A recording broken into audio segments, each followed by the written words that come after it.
Hi, I'm Dan Larson, and this is Marvel Legends Man Thing Wave Jessica Jones in 4 months. Marvel Legends Jessica Jones is a 6-inch scale action figure, part of the first of, I assume, at least 2 waves of figures based on the Netflix branch of the Marvel Cinematic Universe. Along with Daredevil, Elektra, and the Punisher, it's a welcome step, especially if it leads to Vincent D'Onofrio, Kingpin, Mike Coulter, Luke Cage, and any figure version of Rosario Dawson Hasbro wants to put out into the market.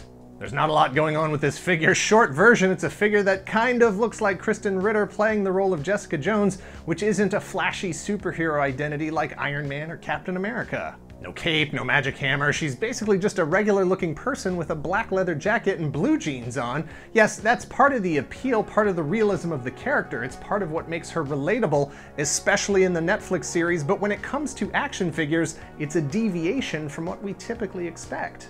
Double-jointed knees, single-jointed elbows, boot cuffs, a soft rubber vest portion of her jacket, and either a digitally printed face or the best paint job on a female action figure, on any action figure that I've ever seen. She doesn't come with any accessories. I'm not really sure what she could have come with. A cell phone, a bottle of booze, at least a scarf, that's for sure. But she is packed with the torso section of Man Thing, and that torso is huge. In fact, it's so huge that what you're really buying here is the Man Thing torso, and you're getting a free Jessica Jones figure. It's literally twice the weight of the Jessica Jones. The Marvel Cinematic Universe is all about being kind of believable, at the very least relatable. That means that a lot of the characters we've been introduced to, a lot of the costumes and abilities, have been designed with the intent to make them simpler, less flashy, more grounded. Since Jessica doesn't shoot lightning bolts or have giant metal wings or conceal her identity behind a spiderweb pattern mask, the result is an action figure that literally is just a girl wearing jeans and a biker jacket, and that's okay. In fact, it's more than okay, it's very much appreciated. I like skull-faced, lightsaber-wielding mercenaries as much as the next collector, possibly even more than the next collector, but I really like the idea of turning down the volume on some of my collection.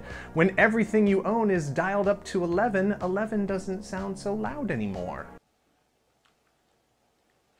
These go to 11. Jessica Jones stands out as a figure because it's so simple. It had to have been hard to make the decision to put that out into the market, even with the positive reviews and ratings for the series. You don't look at this and think, that's gonna sell well at retail. If anything, it's a companion piece in a larger display of MCU figures, or at the very least, one of the 4 Defenders. But I have to admit that I didn't watch Jessica Jones. I tried, it just wasn't for me, and maybe I'll get through it at some point. We'll meet back here, and I'll apologize for not giving it more than 3 episodes. That said, I really like this figure for being so simple, and I encourage Hasbro or any other company to start producing highly articulated figures that just look like normal people or YouTube toy show hosts. If you're not working on a Marvel Cinematic Universe shelf and aren't building Man Thing, then this is an easy pass. But if you love the comic book Alias and you're looking forward to season 2 of Jessica Jones, or if you just want a normal person looking figure in your collection, then this is a must-have, so buy it if you see it, and if you see 2, leave 1 for the next collector. Thanks for watching. Hit like, hit subscribe if you aren't already a subscriber, share this video, and let us know in the comments below if you'd be interested in a line of figures that was just totally normal looking people. Think of all the random nobody head packs and generic stuff accessories. They'd mess it up though, they'd find a way to make it interesting when it's supposed to be boring. I buy 'em. T-shirts and slacks.